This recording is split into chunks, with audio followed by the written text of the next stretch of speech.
Assalamu alaikum, hürmetli okurmanlar, hürmetli көрермендер. Бүгін біздің студиямызға мұсылмандар діни басқармасына қарасты Әйкен ана мешітінің бас имамы Батырбек Базарбекұлы ағамыз келіп отыр. Аға, қош келдіңіз. Ассаламу алейкум, қош көрдік. Мынау енді осы жерге жиналған себебіміз, аға, енді қатып қалған тақырып жоқ. Бірақ енді біз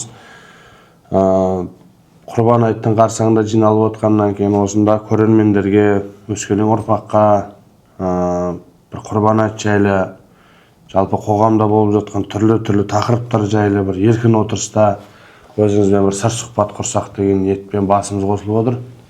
Енді осы Құрбан айт жайлы кішкене тоқтала кетсек. Енді бисмиллахир-рахманир-рахим. Мынау ассаламу алейкум қадірменді көрермендер, баршамызды қош көрдік. Мына келген Құрбан айт мейрам баршамызға құтты болсын. Енді бұл алмашан былай ғой. Құрбан айттың өзі бас мәселесі Адам алейхиссалам, Адам атадан, Хауа анамыздан таратып бәріміз, дұрыс па? Бір адам, бір Хауадан. Сол Адам алейхиссаламның уақытысында Абыл, Қабыл деген екі ұлы болады. Екі ұл, бірақ ол ұлдардың сыңарлары, Абылдың бір құрсақтан сыңары қыз болады, Қабылдың сыңары қыз болады. Енді Аллахтың құдіреті, содан Алла Субханалла тағаладан әмір келеді. Осы жерден ақ былай түсінуге болады, енді менің түсінігім бойынша сүйек жаңарту деп жатады ғой, мына біздің қазақтың даналығы ғой, жеті атаға шейін қыз алыспайды мысалға да. Ал енді ол кезде екі ақ құрсақ болып тұр да. Басқа жер бетінде адам жоқ. Мысалы, Адам алейхиссалам мен Хауа анамыз, сосын жаңағы бір құрсақтан Қабыл, екінші құрсақтан Абыл. Екеуінің де сыңарлар қыздар. Алла Субханалла тағала сол енді тазалық болу үшін деп ойлаймын да, өзімнің ойым, енді оны ғалымдарда зерттеген шығар, енді деп ойлаймын. Абылға айтады, сен сыңарыңды Қабылға бересің, Қабылға айтады, сен сыңарыңды Абылға бересің. Енді адам көбею керек қой. Иә. Енді Аллахтың құдіреті, сонда бұндағы айтайын деп тұрғаным, Абыл өте тақуа болған. Адам алейхиссаламды әкесін сондай тыңдарман, өте тақуа болған, керемет болған. Қабыл кішкене, мынау біздің тілмен айтқанда бұзықтау болған. Бұзықтау, пендешілікпен бұзықтау болған. Содан Қабыл қарсы шығады. Мен бермеймін дейді. Мен бермеймін, оныкі маған керек емес дегенде осындай кикілжің туындайды. Сонда Алла Субханалла тағала Адам алейхиссаламға айтады, онда екеуі құрбандық жасасын дейді. Құрбандық дейді. Сонда Қабыл диқаншылықпен айналысады екен. Абылдікі мал шаруашылық дейді. Құдайдың құдіреті. Сонда Абыл алейхиссалам келіп көк қошқарды бауыздайды. Қабыл таудай қылып жаңағы өзінің диқаншылығын әкеп үйіп қояды. Құдайдың құдіреті сол уақытта жаңағы бұрқырап келіп, отқа ұқсап жалындап келіп, Абылдың көк қошқарын Алла Субханалла Қабыл қылып кетеді. Көкке көтереді. Құдайдың құдіреті. Көкте көк қошқар деп жатады ғой қазақтың. Соны көтеріп кетеді. Қабылдың сонда болмай қалады да. Енді Алланың құдіреті, енді не істеу керек? Лағнатулла шайтан ақыретке шейін, қияметке шейін ол мұрсат алғанда Алла тағаладан. Енді ол айтады, маған дейді ақыретке шейін мұрсат бердің, мен енді бұл адамдарыңды қанша қолымнан келгенше сенің жолыңнан тайдырам дейді. Алла Субханалла айтады, білгеніңді істе дейді. Аллаға қарсы шығып тұрса да бұл жерде Алланың көркем, ғафур, рахым, аса, қамқор, ерекше мейірім сипаты көрінеді да. Алла ерекше мейірімді ғой. Бисмиллахир-рахманир-рахим деген сөздің өзі аса, қамқор, ерекше мейірімді да ол. Ерекше мейірімді көрінеді да, жақсы дейді. Білгеніңді істе, маған керек өздері бұрылады дейді. Тәуба қылады, мен оларды кешіре беремін дейді.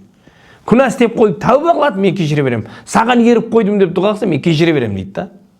Сондықтан тәуба деген өте керемет та, бір от дейді да, ғалымдар айтады, тәуба деген бір от, отқа отын түссе қалама бүтін дейді да. Енді тәубаға күнә түссе өртеніп жоқ болып кетеді дейді да, ол дейді да. Сонда жаңаға шайтан азғырады, көрдің ба дейді. Ол әрдайым отқа табыну шет дейді да. Абылды өстіп азғырады да, Қабылды. Анау Абыл әрдайым отқа табынушы еді деп алдап жатыр да, соғыныңкін отқа ұқсаған нәрсе келді де көтеріп кетті дейді ғой. Азғырып жатыр да. Азғырып жатыр. Енді не істейін дейді. Енді не істейсің? Сен Абылды өлтіру керексің дейді. Құранда да аят келеді ғой, өлтіру керексің дейді. Оны қалай істейін дейді? Қараса, қарғаны шұқып өлтіріп жатыр. Енді қазақта бір кейінгі шыққан кездегі мақалдар ғой, қарғаның көзін шұқымайды деп. Шұқығанда қалай шұқиды? Ол ауысып кеткен мақал ол. Шұқығанда қалай шұқиды? Қараңыз, қарғаны өзі де бір құзғын не ғой өзі қарға, ұсқынсыз. Қарғаны шұқып өлтіріп жатады ғой. Сонда Қабыл көреді да жерден тасталаттағыны Абылға келіп мен сені өлтіремін дейді. Сонда Адам алейхиссалам Абылды өте қатты жақсы көрген, екі баласын бөлмеген ғой, бірақ ана тақуалығын Адам алейхиссалам құрмет қылғанда қатты.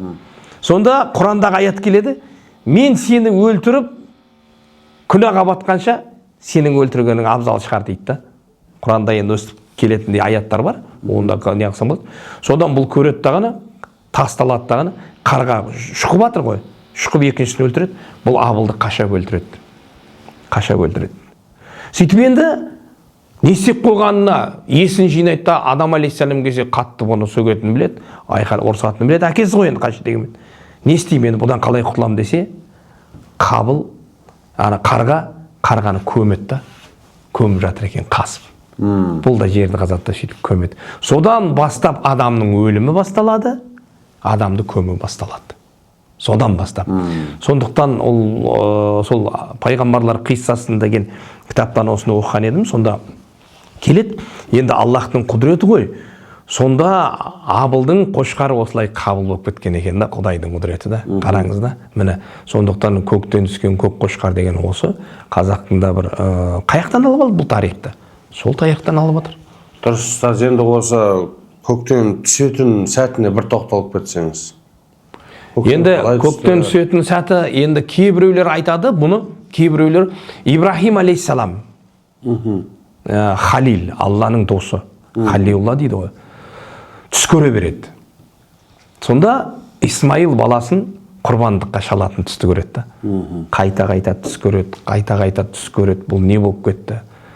Бұл 2-3 күн қатарына кіреді. Бұл шайтан екен, басқа мекен. Содан 3-ші күні болмағаннан кейін жоқ дейді. Тура осы құрбандықтың күндері болса керек, осы айлар, осы күндер болса керек. Сөйтіп алады тағыны, бұл Ибрахим алейхиссалам баласын құрбандыққа бет болады, бел болады. Ойлаңызда, субханалла, қартайғанда көрген баласы ғой. Қартайғанда көрген, Хажар анамызбен айдалаға тастап кеткен, сол жерде жаңа зам-зам шығатын, соның барлығын тарихы үйласып келе жатыр да бәрі. Ол ұйқасып. Егер де бұл бір ертек бірдеңе болатын болса, онда неге мұның елдің бәрі ағылып жатыр мысалға да? Құдайдың құдіреті. Кейбіреулер ол ертек, анау деп не қылып жүр ғой, адасып жүр ғой. Содан Ибрахим алейхиссалам, я Рабби дейді, мен сенің жолыңа, ол сенен келген түс дейді да. Бұл сенен келген түс. Кейбір ғалымдар айтады, түстің өзі 3 түрі болады. Рахмани, амали, шайтани. Рахмани, ол жақсы бір түсті көресің, Алладан саған бір әмір келеді, мешітте жүресің, болмаса жаңағы бір Кағбада неде жүресің. Енді сол рахмани түс болады ғой, Ибрахим алейхиссалам. Амали, сен істейтін нәрсеңді көресің түсіңде. Ой, Алла, осы түсті мен көріп едім бүгін. Осыны істедім ғой дейсің. Ал шайтани, ол енді қиын. Енді ол жаңағы бастырылып қаласың, бір қуалап, бірдеңеден қашып, сөйтіп жүргендей болады да. Сол рахмани түс болады. Сосын жаңағы Жамарат деген жер бар. Қажылыққа барған адамдар болса біледі, үлкен қажылыққа. Сол жерге барғанда бұл Исмаилды жолға алып шығады. Содан бірінші келеді тағыны бұл өзін азғырады, Ибрахим алейхиссаламды. Ей, сенің кірген түс, ол менен болған түс. Аузубилля, шайтан сөйтіп азғырып жатыр. Менен болған түс дейді. Я астағфирулла дейді да, бұл сол кезде 7 тас лақтырады. Мынау қажылықтағы тас лақтырудың үкімдері осыдан келеді. Көрдіңіз ба? 7 тас лақтырады. Үлкен шайтан, орташа, кіші шайтан деп жатады мысалы. Соны лақтырады бірінші күні. Кетіп бара жатып, 3 рет лақтыру содан келеді. Одан бұл Ибрахим алейхиссаламға азғыру өтпегеннен кейін Хажар анамызға келеді. Ей, сен білесің ба? қартайып айдалада қалған балаңды көргенде қаяққа кетіп баратқан дейді, анау күйеуің дейді да. Қаяққа дейді. Алла деген Раббысына союға кетіп бара жатыр дейді ғой, құрбандыққа дейді. Енді Хажар анамыздың да тақуалығы ғой бұл жерде, Құдай тағаланың жүрегіне салып қойған иманы. Сонда Хажар анамыз 7 тас лақтырады дейді тағы да. Оңбаған лағнатулла, ол Алласына берілген, Алласы не айтса соны істейді, ол Алладан келген түсі деп. Енді бұны өткізе алмағаннан кейін бұл Хажар анамызға Исмаилға келеді ғой. Сен білесің бе, әкең не істейін деп жатыр дейді. Не істейін деп жатыр? Бауыздайды қазір сені дейді. Алланың жолында бауыздайды сені дейді. Сонда не істесе де оны әкемнің өзі біледі, лағнатулла деп, тағы да 7 тас лақтырылады дейді да. Енді содан келе жатқан үрдіс деп келтіреді. Енді анығын білуші бір Алла ғана әрине. Сөйтіп сол лақтырылады. Содан кейін Исмаил алейхиссаламды алып келіп, біз енді қойды пайғамбарымыз сүннеті бойынша көзін жабыңдар деп жатады ғой. Көзін байлаған абзал дейді жаңа құрбандықтың. Сөйтіп жабыңдар, өстіңдер деп жатады ғой. Сонда Исмаил алейхиссалам әке дейді. Мені көзіме көз қарамаңыз дейді да шалар кезде. Көзіме көз қарамаңыз. Аллаға деген не деген махаббатты алмашанда. Не деген махаббат. Маған көзіме көз қарамаңыз. Сіз көзіме көз түсіп кетсеңіз, мейіріңіз оянып кетеді дейді да. Сөйтіп мені бауыздай алмай қаласыз дейді да. Мені жерге қаратып, көзімді байлап, сынақ қой енді. Ибрахим алейхиссалам қатты қиналады да жерге қаратып, не қылады дағана.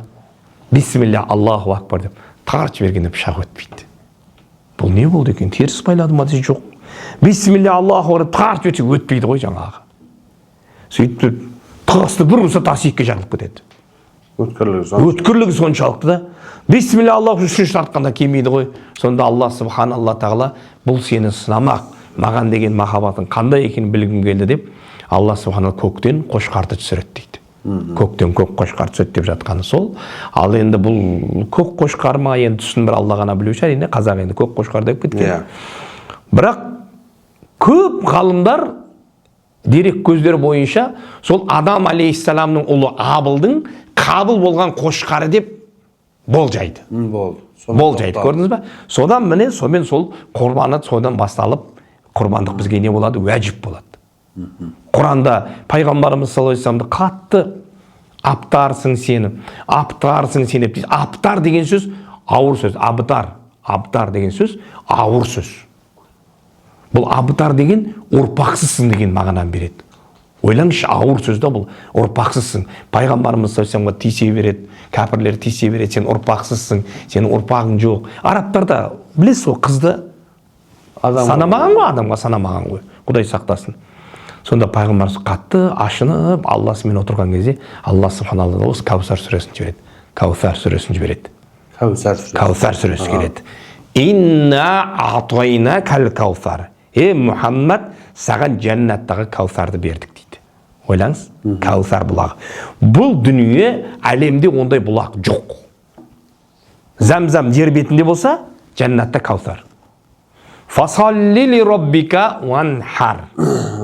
Намаз оқып, белгілі нахр, белгілі күндері құрбандық шалғандарға да сол жәннатты бердік дейді, сол бұлақты бердік дейді.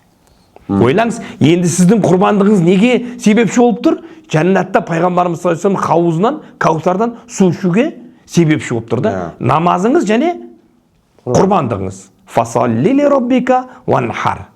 Инна шанияка хуал абдар. Мұхаммед, сені ұрпақсызсың дегендер өмірінің соңына дейін ұрпақсыз өтеді деген да. Сол кәпірлер ұрпақ көрмей өткен екен. Пайғамбар сөз келемеж деп өстіп мазақ қылғандар өмірінің соңына дейін ұрпақсыз өткен да. Сондықтан 10 күнәнің 9-ы тілден, тіл түзелсе иншалла ел түзеледі деген осы да. Сондықтан пайғамбарымыз саллаллаху алейхи вассалам осы құрбандық мәселесіне тағы да тоқталады да. Арафаттың, мысалы Зулхиджаның 6-шы жұлдызы ма, 7-ші жұлдызында, 6-шы жұлдызында ма құрбандық шалу уәжіп болып бекітіледі. Дұрыс аға. Енді кезінде пайғамбарлардың барлығы Алланың сүйікті елшілері болғаннан кейін барлығының сынақтары оңай болмаған ғой, енді ол біраз біздің түсінігімізге сәйкес келмеуі мүмкін.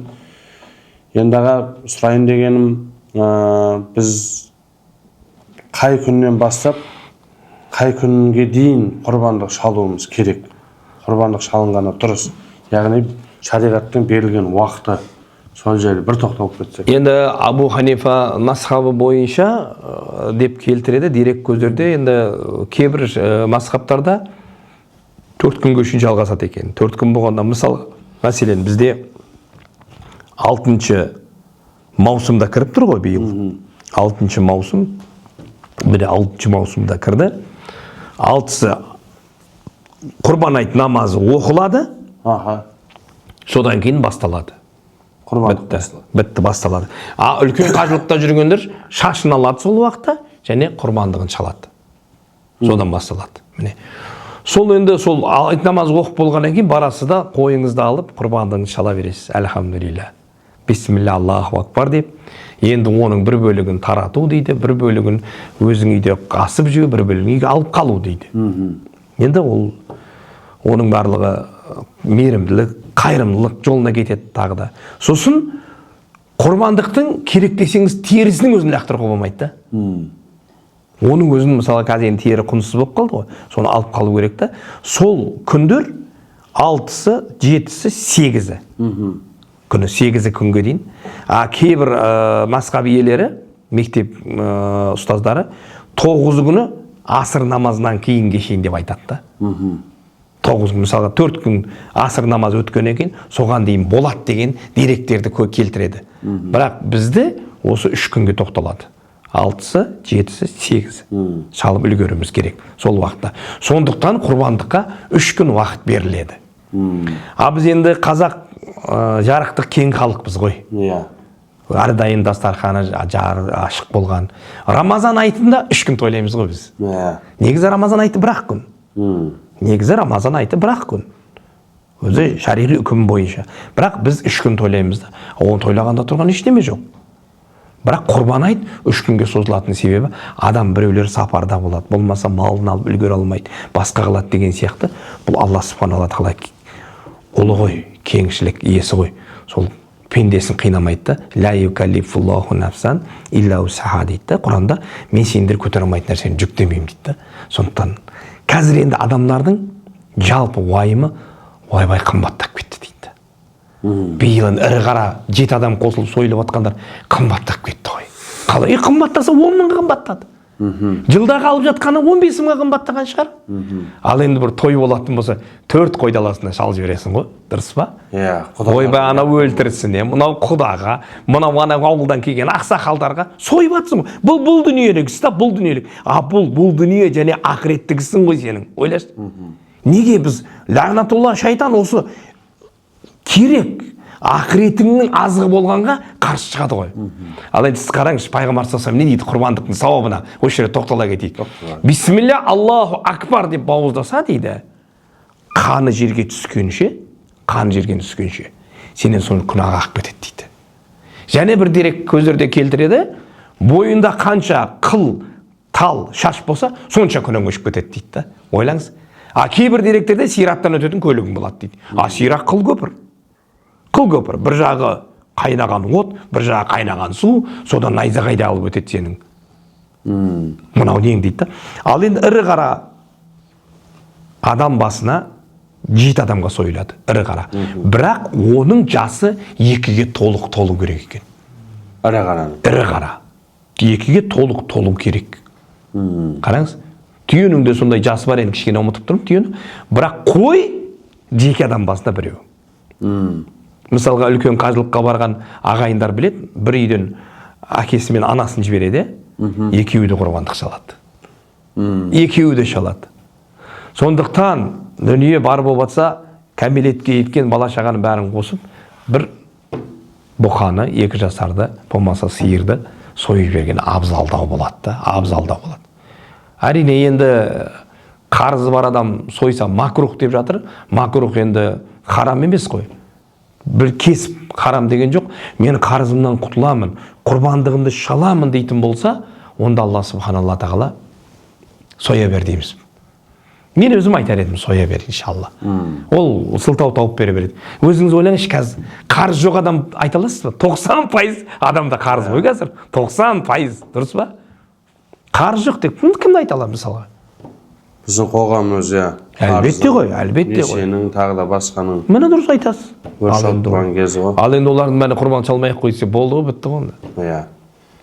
Сондықтан Алла субханалла тағаланың жолына құрбандық шалған абзал. Ол енді ол Алланың өзі, соның бәрін реттеп қояды, әлхамдулилля.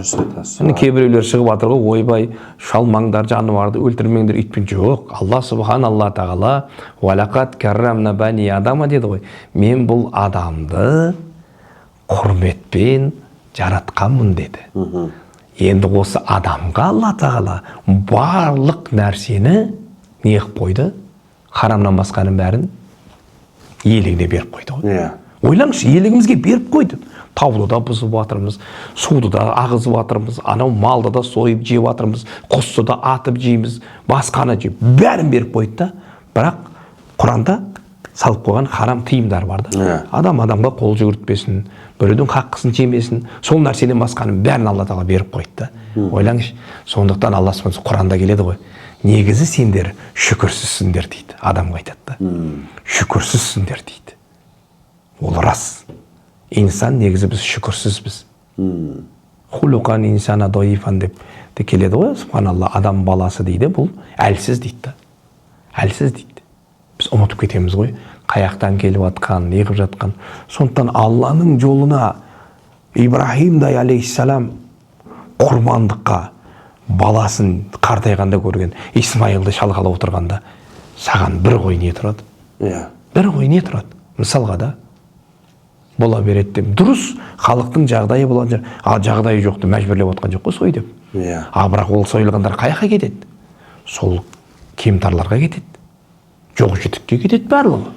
Қараңыз, енді соның жоқ жітік мешіттің барлығы қазір Құдайдың құдіреті. Бұрын ондай рия істемейтін едік біз. Анаған тараттық, мынаған тараттық деп істемейтінбіз бұрын.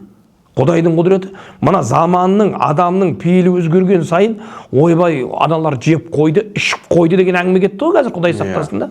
Не жейді? Не жейді о жерден, айтшы? Не жейді о жерден да? Сондықтан ол құрбандықтың қазір таратамыз, қағаз іс жүзінде келіп алып кетеді. Әлхамдулилля, жылдап ет жемегендер бар. Жылдап ет жемеген жанұялар бар. Құрбандықтың Аллаға шүкір әйтеуір салып беріп бересің, қуанып кетеді да марқайым. Міне, бұл әрі қайырымдылық, әрі ақыреттік. Бұл дүниедегі қайырымдылыққа жазылады. Ақыретте сенің сират көпірленуіне себепші болады, күнәң төгілуіне себепші болатын құрбандық. Қазір дұрыс айтасыз аға, қоғамда неше түрлі нәрселер шығып жатыр. Қазір сәл сақалды қойып, тақияны киіп, мешітке қарай қадымдаған адамның бәрін арақ болсын дейді, тағы да басқа дейді. Енді бұл мен сізді осы өзім қатты құрметтейтіндігім аға, жүзіңізге мақтағаным емес, шынында да бір дін мен дәстүрді ұштастырып жүресіз. Шариғаттан да алып келесіз, қазақылықты да бір басқа жаққа тастамайсыз. Жаңағы ойбай малды соймаңдар, обалы болады деген жаңа баяғы Пайғамбар саллаллаху алейхи ва саллям өмірден өткеннен кейін Әбу Бәкір Сыддық радиаллаху анхудың заманында бір зекет бермей-ақ қояйық дегендер шықты деген сияқты ғой енді. Бірақ дегенмен бұл дүние мен естігенім, көзім жеткені, Пайғамбар саллаллаху алейхи ва саллям қалай өмірден өтті, солай негізі фитна басталды ғой. Басталды, иә. Ол адам, ол Пайғамбар саллаллаху алейхи ва саллямның мұсылмандардың ортасында басталған фитна ғой енді. Ал бұл фитна деген Адам алейхиссаламның Абыл Қабылдан басталып келе жатыр ғой. Жаңа айттым ғой, Абыл Қабылдан басталып келе жатыр да ол. Сол заманнан келе жатыр, ол тоқтамайды да ол. Ал енді жаңа сіздің айтып отқаныңызға қосыламын. Негізінде расында да тек қана бұл лағнатулла аузубилля, бұл шайтан жаңа айтты ғой, мен қанша сенің жолыңа бұрылғандар тайдырам деді да, сол істі істегісі келеді да, Құдай сақтасын да. Соған еріп жатқандарымыз да бар.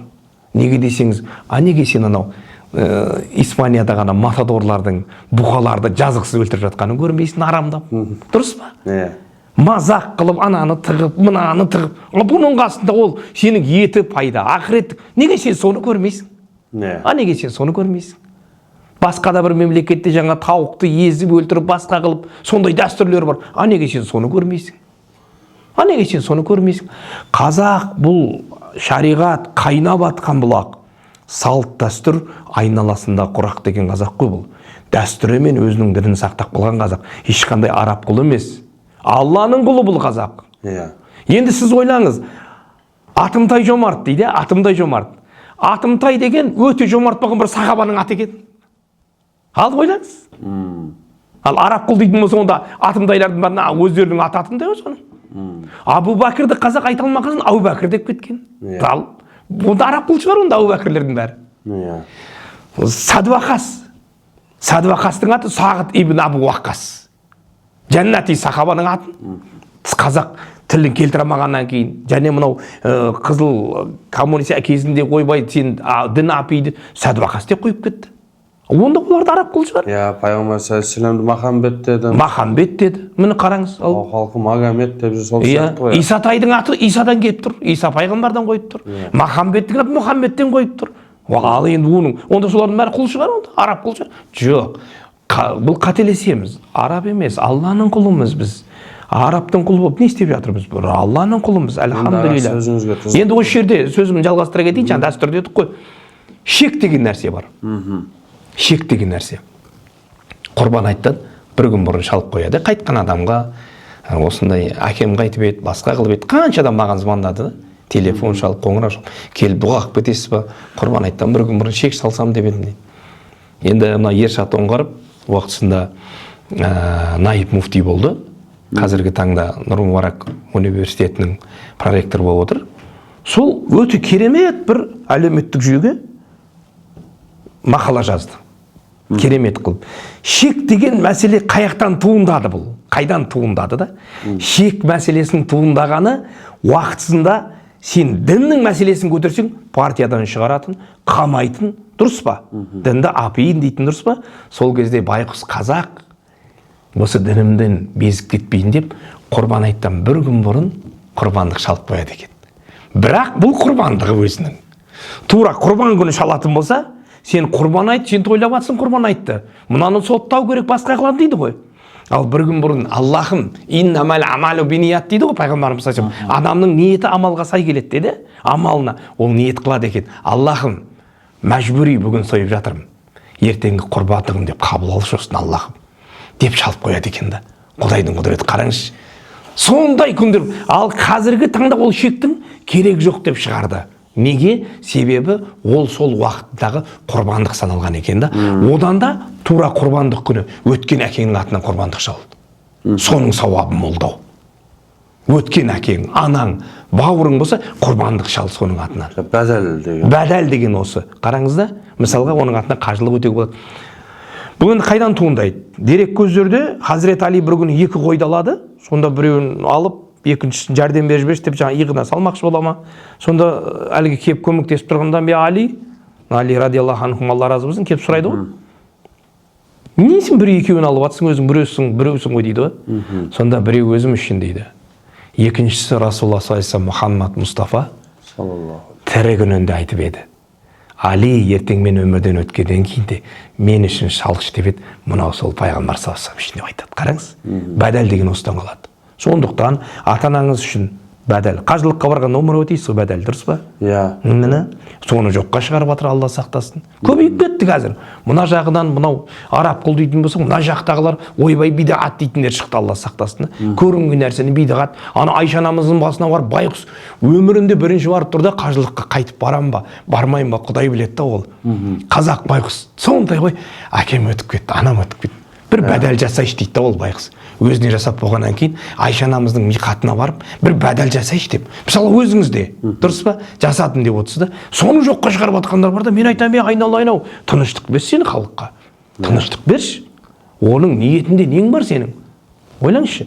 Аны қажылыққа барып қабыл болудың оны бір адам оны білетін бір ғана Алла ғана да. Мынау сахабаның атын ұмытып тұрмын. Бір сахаба Арафатта отырып, дұға қылып отырады да, көзі ілініп кетеді ғой. Сонда айтады ғой. 2 періште талқылап отыр дейді. Ананың түсінде. Биыл білесің ба, қажылыққа қанша адам келді дейді ғой. Сонда екіншісі 600 мың адам келді дейді. Сол 600 мың адамның қаншауының қажылығы болды білесің ба деп айтты дейді. 6-ауының қажылық қабыл болды. 600 мың. Мына оянады да ғұсылын құйынып, Аллаға жалбарынып дұға қылады ғой Арафатта отырып. Арафаттағы дұға қабыл. Раббым дейді ғой, Раббым, сол 6 адамның біреуі мен болайшы дейді.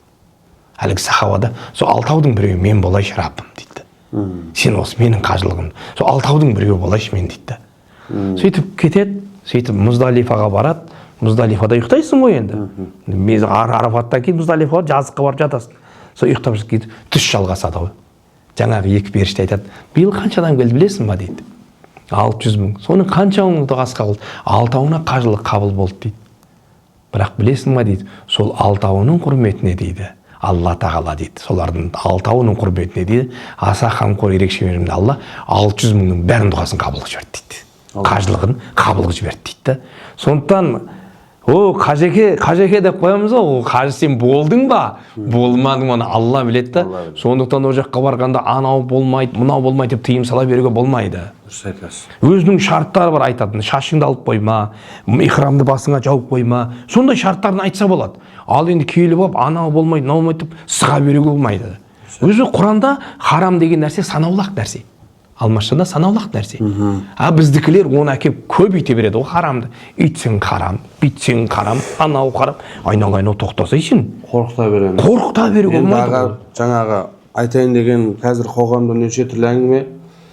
Ойбай біз Меккеге барып, ана тасты айналып дейді біреулер, астағфиралла. Сөйтіп біз туризм мен оның экономикасын көтеріп жатырмыз деген неше түрлі әңгіме бар. Енді сол құрлы қаншама адам Таиландқа да барып, Турцияға да барып, енді туристік жерлер көп қой. Енді жарайды, оның бәрі айтылды, кетілді, бірақ енді өздеріңіз сияқты қаншама ел алдында жүрген азаматтар, ағалар осыған жұмыс жасап жатыр деген ойдамыз. Бірақ аға, біз енді бір жағына ғана шығуға болмайды, халық айтса қалып айтып бет деген сөз тағы бар.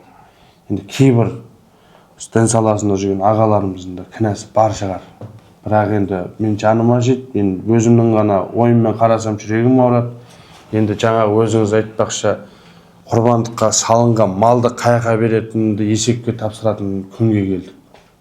Келді. Сосын пітір садақаны санайтын күнге келдік. Баяғыда бір кісі берсе болды, біз берсек болды, ары қарай не істесе де өзі біледі деп молдекіндерге сеніп отыратын. Қазір енді көп уақытша ағаларымыз енді кінәламаймыз ғой, бірақ кішкене қоғамның түсінігімен ақылдасса деген ойдамын енді. Бізде қазір сразу жәннат, тозақ болады, болмайды.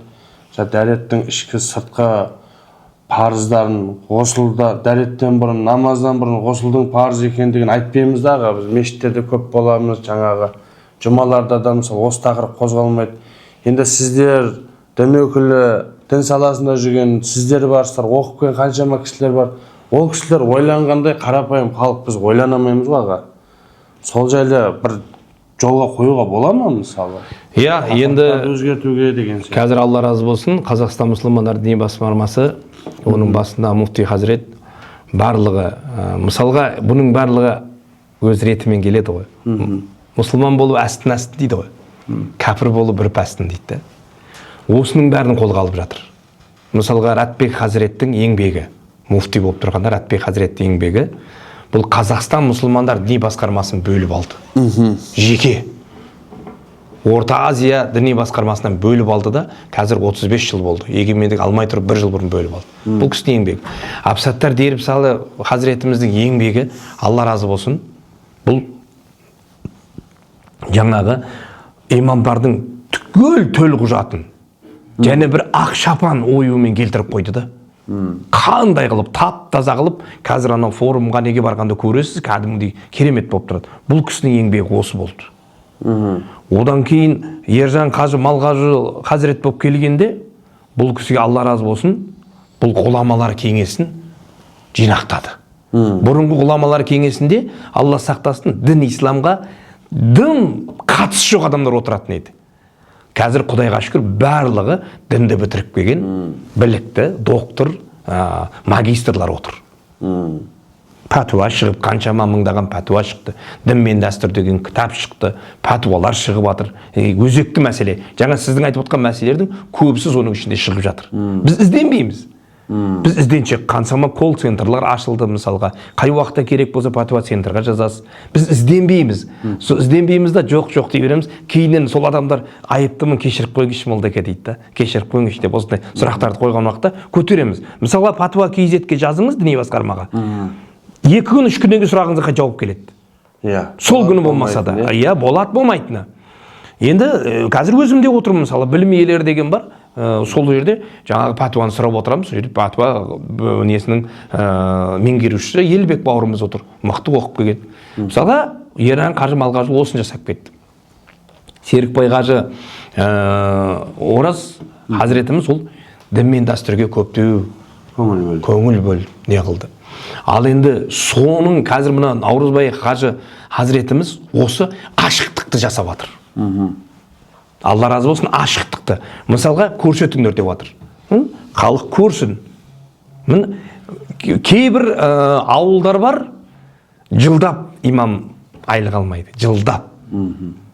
Соның отымен кіріп, күлімен шығады да, әйтеуір мешітті түтіндетіп, көгертпей, әйтеуір сырлап не қылып отырды. Келетін 3 адам.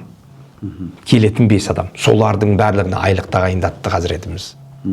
Ондайды біздікілер көрмейді. Дұрыс, мынау орталық мешіттерге түсетін шығар еді. Түскенде де оның қайда кетіп жатқанын барлығының есеп-қисабын жасап отқан есепші бар. Арнайы есепші бар діни басқармада. Мешіттің өзінде бар. Одан орталық, біздікілер көбісі орталықтарды көреді ғой. Мына шетке қарай шығып көрсінші. Шығып көрсін шетке қарай. Мешіттің газы, суы, светі, ойлаңызшы. Тағы пананы іздеп келетін, қайырымдық сұрап келетін кемтар жанұялар өте көп келеді ғой бізге. Өте көп келеді. Жаңағы құрбандықтан шалынған одан басқа ет, сосын одан басқа ойлаңызшы. Сосын пітір садақамыздың бәрі соларға кетеді. Әлбетте. Иә, ол енді Құдай қаласа айлығы беріледі сол жерде қызметкерлердің. Ол жерде тазалағыш бар, оның айлығы беріледі. Ал енді биылғы құрбандықты мысалға сондай жаңағыдай сұрақтар көбейе бергеннен кейін қағаз арнап қойдық. Өтініш кәдімгідей. Былайша біздің тілмен айтқанда, енді жалпақ тілмен бланк дейді ғой. Соған келіп, осыншама алдым деп қолын қойып кетеді. Міне, барлығы ашық болсын деп Хазіретіміз қазір осыны алды. Екіншіден уағыз мәселесіне келетін болсақ, қай мешітке барсаңыз да қазір бір тақырыпты қояды жұмасына, сол тақырыппен өткізеді. Енді өзіңіз де байқап жүрген шығарсыз соны. Әрине, 5 саусақ бірдей болмайды ғой. Енді мен басқа мешіттерді айтпай қойын. Біздің мешітке мысалға мынау Жетісу ауданынан, Түркісіб ауданына келеді. Біз өзіміз Қарасай ауданында тұрмыз. Жетісу, Түркісіптен уағызға жұманы сағынып күтіп келетіндер болады да уағызға. Сонда шамалы өтіп кетсе, сағатқа қарайды. Уақыт өтіп кетті ғой деп. Оны да қолға алды Хазіретіміз. Сосын сағат 12-де шығып айтатын болдық қазір. Жамағатқа неге? Имам болдың, тамам болдың дейді атам қазақ. Тамам деген сөз 3 тілде бір мағынаны береді. Түркі, парсы, арапта. Біттің деген мағынаны береді. Түркі біз дұрыс па? Біттің деген кімге айтылады бұл? Ақиқат жеткізбеген имамға айтылады. Ал енді жұма аптасына бір-ақ рет келетін жұмада уағызды айтпасаң сен, ақиқатты айтпасаң, онда сен не болдың? Дұғаны жасамасаң, Құдай сақтасын, тамам болып кетуі мүмкін ғой. Неге? Ол имам болу бір атақ емес.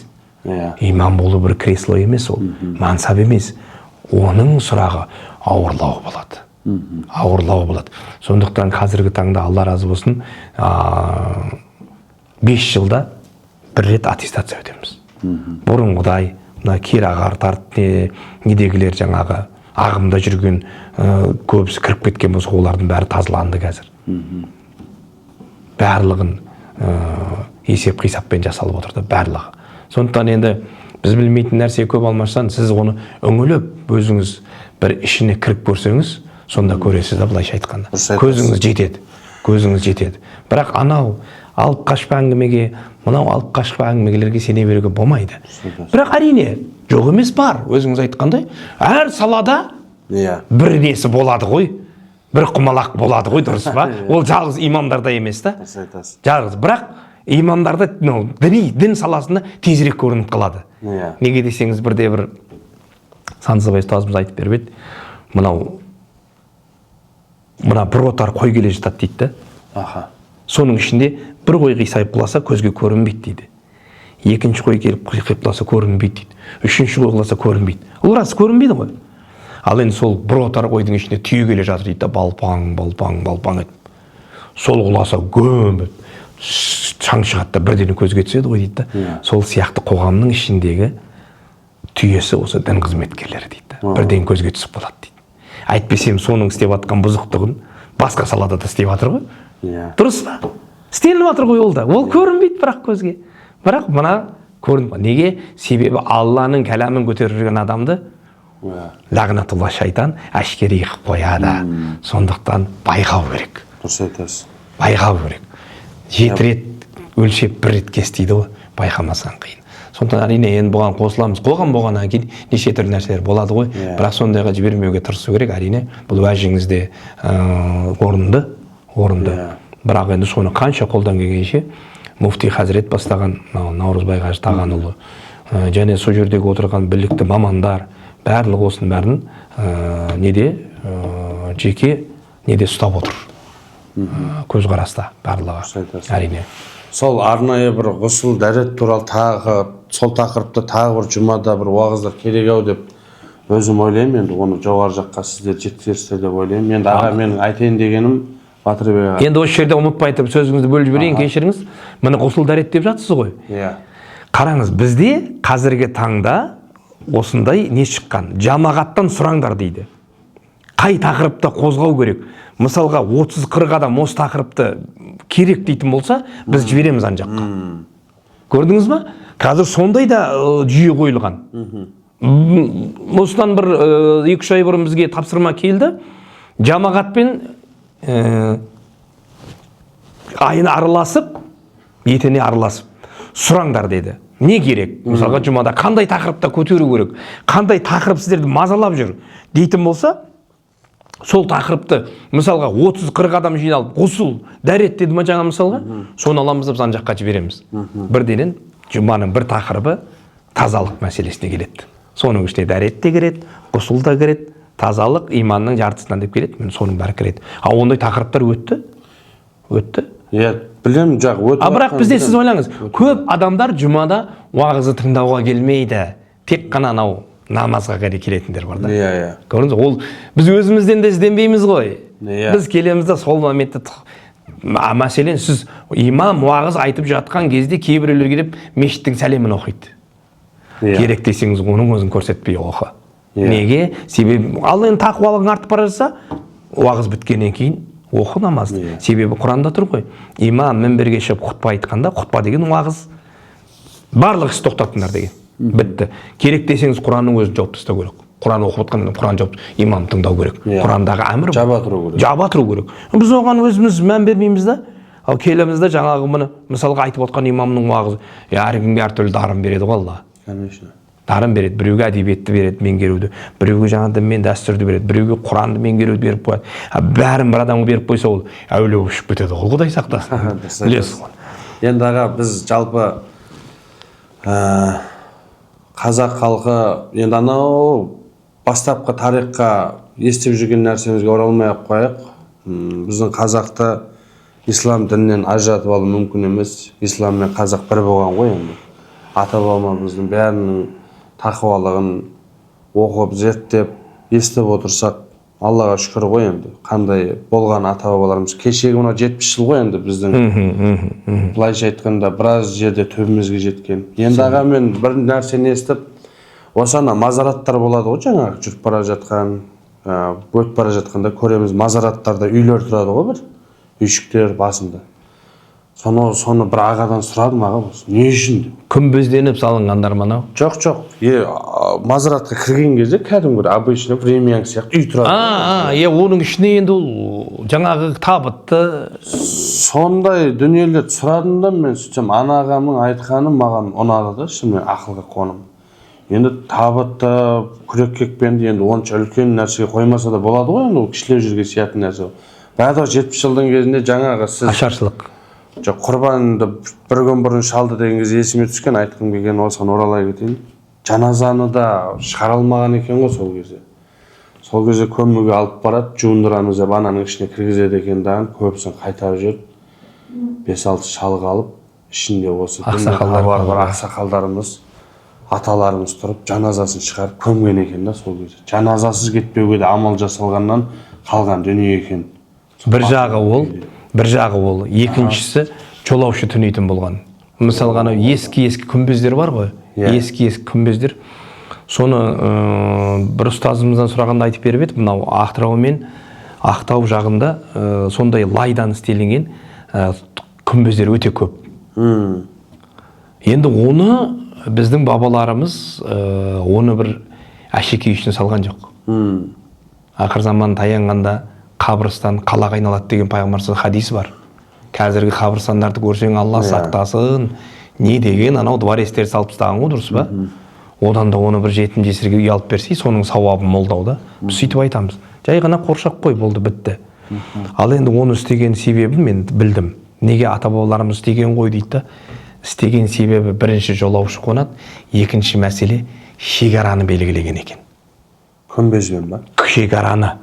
Мына жерде жатқан мысалға шекара анау ағып ақпы деді, соны аналар келеді даған, сендер біздің жерге кіріп кеттіңдер дейді да, тоқта дейді.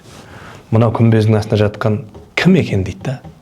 Сөйтіп пәленшенің ол түгеленше қазақ десе қай дейді да, қазақ әруағын басқа біреудің бөгде жерінен жерлемейді. Бұл қазақтың жері деп сөйтіп шекараны белгілеген дейді. Мұны көрдіңіз ба? Осы нәрсе, бұл қазақтың дәстүрі деген шариғаттан тысқары кетпеген. Мысалға қараңыз, қызыл жіптің мәселесіне келетін болсақ. Қызыл жіп қазақ жазирасында медицина деген мүлдем жоқ болды, ашаршылық. Қызылшадан қырылды адамдар, қырылды ғой, ол жұқпалы ғой. Жұқпалы ғой, ол дұрыс па? Сонда үйдің бұрышына қызыл жіпті байлап қояды екен. Өтіп бара жатқан адам қарайды екен да, мына үйде ауру адам бар екен. Мазаламайық деп кетіп қалады дейді. Әрі жұқпалы, ол даналық, қазақтың даналығы белгі. Айтпай-ақ. Ал енді мынау даналықты қараңыз. Қазақ, момышыл атамыз айтады, көшпенді халық деп айтады, қазақ өз жерінде көшіп жүрген дейді. Ол біреудің жеріне көшкен жоқ дейді. Қараңыз. Міне қараңыз, Қазақстанның жері қандай да, әлем дүние 19-шы орында алып тұр. Әлхамдулилlah, Алла тағала кең болғасын, бабаларымызға, аталық ақсақалдарымыз осыны берген да, кең болғасын. Енді сол жайлауын, қыстағын, бәрін қазақ күздігін бәрін реттеп қойған қазақ қой бұл. Сонда аналарымыз бие сауат, түйе сауат, ешкі сауат, сиырын сауат, сонда ана бесікті бет жауып қояды ғой. Бесікті жауып қояды, ішіне не байлап қояды? Үкі байлап қояды ғой, дұрыс па? Ал үкі иісінен қаншама алыс жерден тышқан, шаян, қара құрт, барлығы қашады иісінен. Бала рахаттанып ұйықтай береді. Міне қазақтың бұл даналығы. Ал оны да келіп алып, ой, болмайды, ана жақтан келіп алып, мынау былай дейді, мынау былай дейді. Жоқ, сені үйретпей-ақ қой. Пайғамбарымыз саллаллаху алейхи вассаламның кезінде де болған ондай дәстүрлер. Біреу өтіп бара жатады, атың кім дейді? Ашшы дейді. Түйені сауаты. Кім түйені сауаты дейді да? Сенің атың кім десе, ашшы дейді. Сен саумай-ақ қой дейді. Екінші сенің атың кім десе, қатты дейді. Сен де саумай-ақ қой дейді. Қараңыз да? Ал енді сенің атың кім десе, тәтті дей ма, сондай бірден айтады, жақсы дей ма, енді сені сау дейді да, барып сені сау дейді. Бұл хадисте келеді. Сондай хадиске сүйене отырып біздің қазақ алып отырды ғой барлығын. Аттың бәрін сөйтіп қойып отырды. Кейіннен ғой мынау қызыл коммунистің келгеннен кейін октябрь, сентябрь деп кетіп қалғаны. Айтпасам оған дейін біздің аттарымыз қандай еді? Махамбет, Исатай, Алпамыс, Атымтай, Құдайберген, ойлаңыз, Ахметжан, Мұхаммеджан, ойлаңызшы, айта берсең кете береді. Әбубәкір, Сәдуақас, оның барлығы қаяқтан алынып отыр. Сол жақсы адамға үйлесе алып отыр да. Жақсы адамға. Жақсының жақсысын айт, нұры тассын деп қазақ айтқандай, мысалға болмасаң да ұқсап бақ дейді ғой атамыз. Сол сияқты соған ұқсасын деп соның атын беретін болған. Дұрыс па? Міне сондықтан жаңа сіздің айтып отқан сөзіңізге қосыламын. Қазақ ол шариғаттан кетіп қалмаған. Қатты кіріп те кетпеген. Бірақ кейбіреулер қатты кіріп кеткеннен осы мына жақтағылар туындап сендер араб құлсыңдар деді. Олардың зияны осыған келді да. Қап-қараны кигізіп қойды келді дағаны. Ол арабтың дәстүрі. Қап-қара арабтың дәстүрі. Ал қараны, қара жамылға не көрінді көздеріңе дейді. Қазақ үйінің бұрышына қара іліп қояды екен, қара жіпті. мына үйде қаралы хабар бар екен, кіріп шығайық, кіріп Құран бағыштап шығайық, жәрдем қылып шығайық дейді екен. Қазақ қараңыз, сол заманда қазақ, білесіз ғой өзіңіз, қойын әкеп беретін, біреуі түйесін, біреуі әкеп береді адам қайтқан үйге. Міне өсті көтеріп жіберген қазақ. Сол қаралы хабарды сөйтіп естіген, қаралы хабарды. Ал біздің аналарымыз кигені ақ кимешек, кисе айналайына біреуге еліктемесе, бізде көп бауырларымыз біреудің қаңсығына таңсық болып қаламыз да, еліктеп. Сенің мысалға әрдайым барған жерімде қазақтың ойын киіп барам мен. Киіп барам. Неге? Себебі президентіміз айтты ғой, бір күнді қазақ ұлттық киімі қылып қойды 1 наурызда. Дұрыс па? Бірақ өзінің бір сұхбатында айтты, бір күн емес деді, жыл 12 ай кию керек қазақ деді. Жыл 12 ай кию керек деді. Біз әлі шляпа кепкіден айырмай тұрмыз ғой. Кешегі мына батыста да. Рекорд Гиннес кітабына кірді, иә? Қараңызшы. Қанша мың адам. Неге біз соны, енді сіз қараңызшы, қырғызға қараңыз, өзбекке, тәжікке қараңыз, басынан тақия айырғалпағы түспейді. Біз неге өзіміздікін кимеске? Неге? Онсыз да басқа мемлекеттің бәрі біздің құндылығымызға таласып. Сол ғой. Домбыра біздікі. Сол ғой, міне қымыздың өзі мысалға, қараңызшы. Қымыз деген сусын кім тікеді мысалға. Енді шұбат қымыранның өзі қандай да? Шұбат қымыран. Шұбат деген, қымыран деген екіге бөлінеді екен. Шұбаты піскенді шұбат дейді екен да, қымыранын жаңа сауып, ашығанды қымыран деп өстіп келтірді кеше. Мен естіп отырмын жа. Ойым қараңыз, екеуі де сөз бар екен негізінде. Түсінбейміз ғой бір. Шұбат деген сол піскенді шұбат дейді екен. Шұбат қымыран дейді. Қымыранды, ал енді қазақ деген бұл дана халық қой, еш нәрсені тысқары сөйлеп көрмеген ғой. Сондықтан қазақты діннен, дінні қазақтан айырып ала алмайсың. Дұрыс айтасыз. Ал құрметті көрермендер, құрметті оқырмандар, енді қолымыздан келгенше біраз дүниелерді айттық деп ойлаймыз. Бізбен бірге болған бүгін Батырбек Базарбекұлы ағамыз. Аға, сізге көп рахмет. Алла разы болсын. Мынау шайнай берсең де қартаның дәмі кетеді деп жатады. Сол себепті бір елім дейтін, дінім дейтін, шырылдайтын өзіңіз секілді, өзгелер секілді жалпы қазақтың бір туар азаматтар, ағалар аман болсын. Амин. Біздің бір ғана мақсат, бір ғана ой, осы қоғамның тыныштығы, елдің болашағы. Енді бірімізді біріміз сынамай, бірімізді біріміз күндемей, бір көк туымыздың астында алаш деп атқа қонатын, елім, жерім дейтін азаматтар болса деген ниет қой. Жаңа бір ағаларымыз айтпақшы, бабамыз батыр болған дей бергенше, ұрпағымыз батыр болсын деп тілейік деп. Бәрекелді, бәрекелді. Ұрпағымыз батыр болсын, бәріміз аман болайық. Сізге көп рахмет. Енді бұл подкастқа тағы да қаншама қонақтарымыз келеді деген ойдамыз. Енді мынау сөз түйіндеудің алдында бір айтып берейін дегенім ғой. Жаңа сіздің айтқан сөзіңіз өте керемет. Менің бабам анандай болған, менің бабам мынандай болған деп бабасымен мақтанады да. Бірақ бабасының ісін істеп жатқан жоқ та. Менің ой, әкем молда болған деп қояды. Бірақ өзі 100 грамм шеп рахаттанып жүреді да. Ол атаң молда болса, ертең сенен былайша айтқанда 2 рет сұраласың. Себебі атаң молда болыпты. Қайда сенің оның ізін ұстанғаның, істеп жүргенің мынау ғой деп жағылады да. Сондықтан сол ата баба деп, ата бабаның, атаның да атасы болады. Атаның да атасы болады. Біз қазақ ешқашан ұруға бөлінген халық емеспіз. Атаның жаманы болмайды. Атаның жаманы болмайды. Бұл осы алаң асыр жерді бізге сол аталар не қылды? Аманат қылып, қасық қаны қалғанша күресті да. Егемендікті бізге Алла тағала сый етіп берді да. Енді Алла осы егемендігімізден айырмасын. Әрбір қазақ осы егемен. Мен енді көбінде айтамын, анда жұмада да айттым. Бір қанша араласатын түрік, Әзербайжан, өзбек, тәжік сияқты достарым көп, араласамын ұлттарымен, мұсылман оларды. Біреуі мемлекетін жамандамайды. Біреуі. Ал біздің қазақ бауырларымыздың көбісі шығып алады мемлекетті жамандайды. Мен айтамын, мен қалай демесе мемлекетін жамандамасай, атам заманнан келе жатқан ел басың тілдеме, еліңе зиян келеді, дін басың тілдеме, дініңе зиян келеді дейді. Дұға да болайық. Алла шүкір, осыған шүкір деп. Ал енді сіз қараңызшы, өзбектеріңіз қазір құрбандық дегенге қандай қылып отыр да. Осы жерде құрылыс жасап жатқан өзбек балдарды білем. Құрбандық шаламыз деп отыр. Осы жерде жүріп, ойлаңызшы. Оларда ет қанша екен білесіз ба? Олар етті көш дейді ғой. Қазақстанның көші де біліп болған 6.000-5.000 килограмм еттің. Өздерінде? Ал өздерінде газдың отаны, газ қаншадан болып жатыр? Бензин қаншадан болып жатыр оларда? Ойлаңызшы. Алла бізге беріп болған бұл мемлекетті альхамдулилля әлі біз гүлденеміз. Сол үшін біз дұға қылуымыз керек. Дұға қылуымыз. Дұға қылуымыз. Раббым, онау кімнің Мәшһүр Жүсіп бабамыздың айтқандай, қой үстіне боз торғай жұмыртқалаған заман нәсіп етші деп. Оған да жетеміз. Алла соған жеткізді. Сондықтан құрметті көрермендер, сіздерден баршаларыңыздан сұранатыным, құрбандықтан аянбаңыздар. Құрбандық әр өзіңізге тағам, қияметтік сауап, және біреуге берген қайырымдылық. Осы сауаптан айырылып қалмаңыздар. Қымбат деп шайтанның алдауына ілініп қалмаңыздар. Алла разы болсын. Шалған құрбандығымыз қабыл болып, екі дүниемізді Алла тағала жүзімізді жарық қылсын. Еліміз аман, жұртымыз тыныш болып, егеменді елдің ішін Алла тағала даудан, сыртын жаудан сақтасын. Ассаламу алейкум ва рахматуллахи ва баракатух.